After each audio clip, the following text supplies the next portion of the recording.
بسم اللہ الرحمن الرحیم۔ السلام علیکم ورحمۃ اللہ وبرکاتہ۔ تمام معزز دیکھنے اور سننے والے حضرات کو انفارمیشن پوائنٹ کے پلیٹ فارم پر ایک دفعہ پھر خوش آمدید کہتے ہیں۔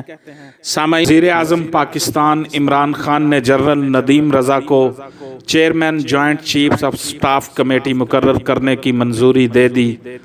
جانیے جنرل ندیم رضا کون ہیں؟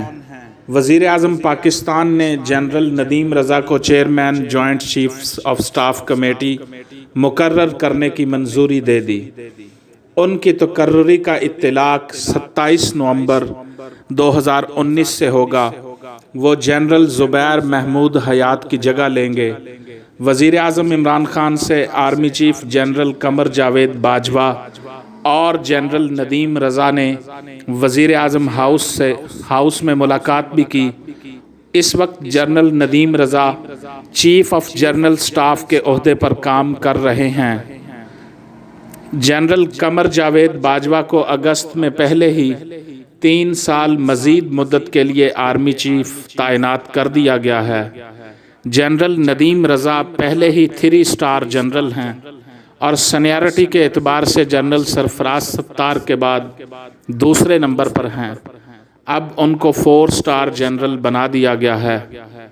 جنرل ندیم رضا کور کمانڈر راولپنڈی بھی رہ چکے ہیں۔ پاکستان ملٹری اکیڈمی کاکول کے کمانڈنٹ بھی رہ چکے ہیں۔ ان کو حلال امتیاز ملٹری بھی مل چکا ہے۔ جنرل ندیم رضا نے انفینٹری کی 10 سندھ ریجمنٹ میں کمیشن حاصل کیا۔ جنوبی وزیرستان میں انفینٹری ڈویژن کی کمان بھی کی۔ ان کے 3 بیٹے اور 1 بیٹی ہے۔ اس وقت بھی وہ پاک فوج میں آرمی چیف کے بعد ایک بہترین عہدہ ہے، چیف آف جنرل سٹاف۔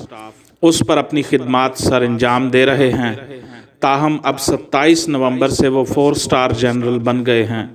وزیر اعظم نے ان کے 4 سٹار جنرل بننے کی منظوری دے دی ہے اور وہ 27 نومبر سے 3 سال کی مدت کے لیے chairman joint chiefs of staff committee نامزد کر دیے گئے ہیں۔